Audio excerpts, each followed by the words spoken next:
Ladies and gentlemen, we are honored to be once again here to introduce our colleague, the first presenter for today, Isatou Sanang. Isatou is a dedicated conservationist who also serves as a parks and wildlife officer. But before that, I would like to give you a brief background of her education career. Isatou started at Kenaba Basic Cycle School and finished in 2005, where she also moved to the next level, that is the West African Senior Secondary Certificate, that's the WASI at Mindau Senior Secondary School. Not only stopping there, Isatou went further to achieve her diploma in information and technology at Gambia Telecommunication and Multimedia Institute, which is GTMI, and finished in 2005. Isatou gave a step forward where she achieved her certificate in applied forestry at National School of Forestry in Kafuta, finishing in 2001. In there, Isatou is working currently with the Department of Parks and Wildlife Management from 2014 to present. We can see from her CV that Isatou also has some trainings and certifications. One is from the Oyster Stock Assessment Tools Buster Training, which she completed in 2003, and also a certificate in applied forestry. Again, Isatou has a certificate in biodiversity conservation and marine and coastal protection, finishing in 2015. In a nutshell, that was a brief introduction of her professional career and her education background. Therefore, I am delighted to introduce to you your next presenter, Isatou Sanang. Give her a round of applause.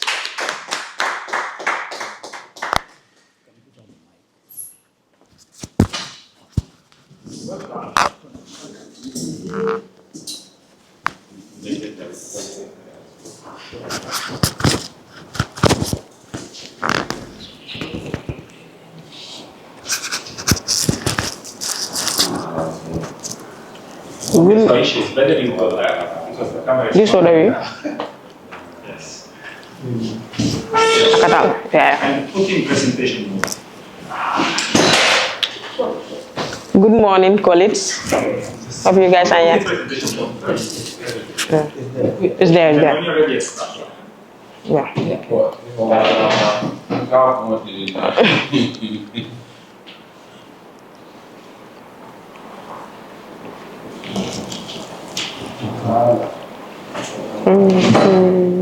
Yeah, I'm telling you, man. Good morning, colleagues. I'm here, GIS and Forestry Survey Specialist, Department of Forestry, and I am Isatou Sanang, Senior Wildlife Ranger, Department of Parks and Wildlife.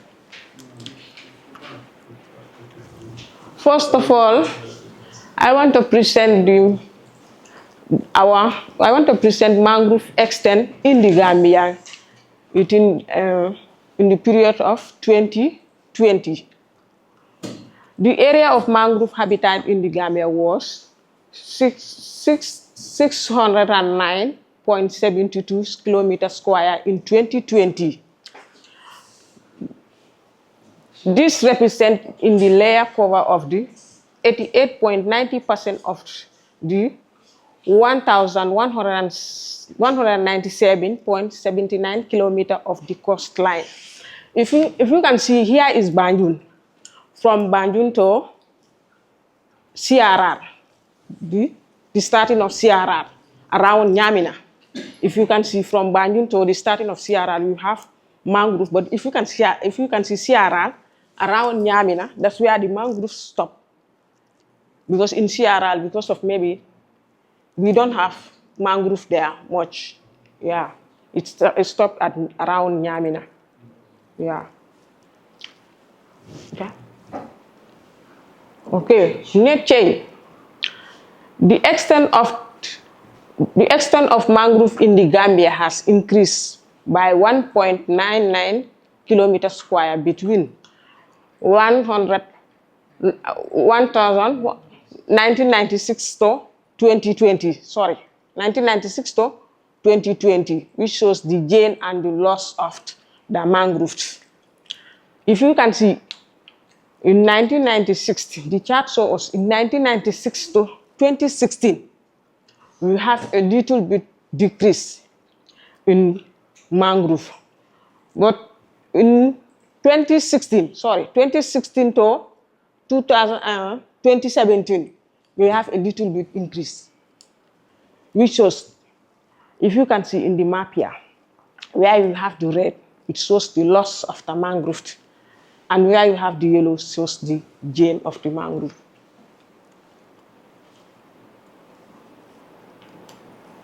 Drivers, the main drive of loss within Banjul area is expansion of settlement, but at national level, erosion is the main driver here. Here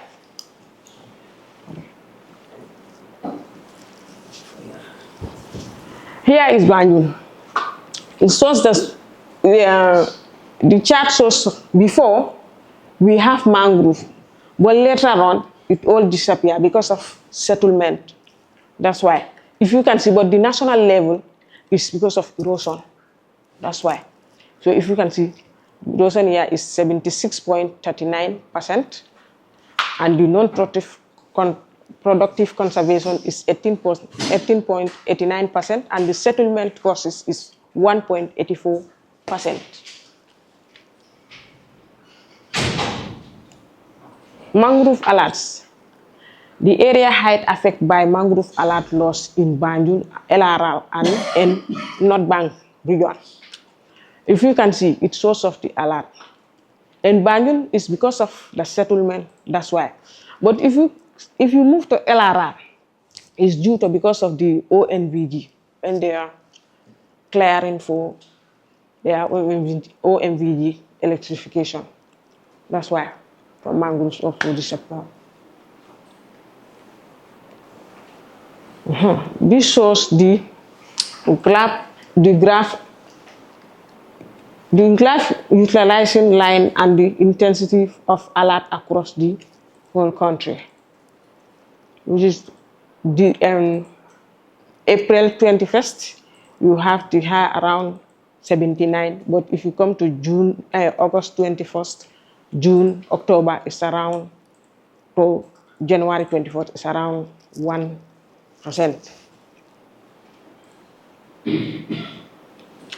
The total carbon store. The total carbon store. The store in the mangrove in the Gambia.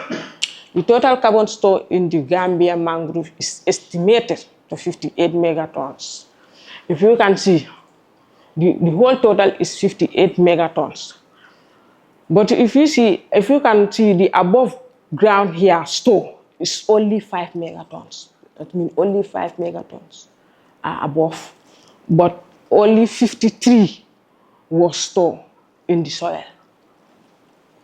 If you can see, the chart already shows here, where you have the dark brown is the highest megaton, and where you have the dark brown, where you have the light brown are the losses of the megatons. Mangrove biomass and canopy height. This shows the biomass and the height.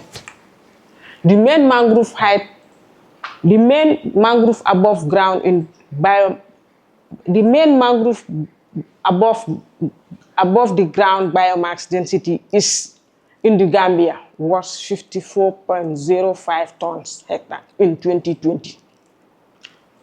The height mean mangrove maximum canopy height in the Gambia was 8.21 meter in 2020. If you can see the chart shows. Okay, move on.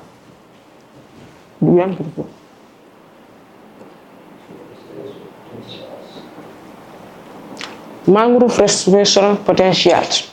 The mangrove restoration The restorable mangrove area present 1% of the total mangrove area of the country. The total restorable area is calculated at 532 hectares out of the total mangrove area of 60,860 hectares in the year of 2020. As you can see, the main restoration potential for the Gambia is only 70. This indication that successful restoration can be achieved. It shows the total area for restaurable area is 532 hectares. Mangrove in 2020 is 60,860 hectares. And if you come to non-restorable losses, mangrove area is 2.118 hectares, which means restorable losses mangrove area is only 532 hectares. Fisheries pressure.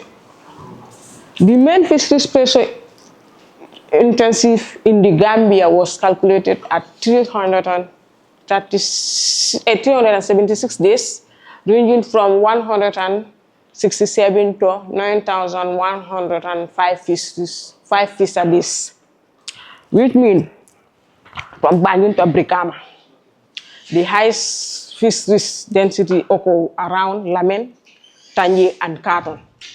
It's because of the high fishing intensive in those areas. Because of those are the places that we have more fishing than the other parts. That's all. Thank you. Maybe Nyasi can continue.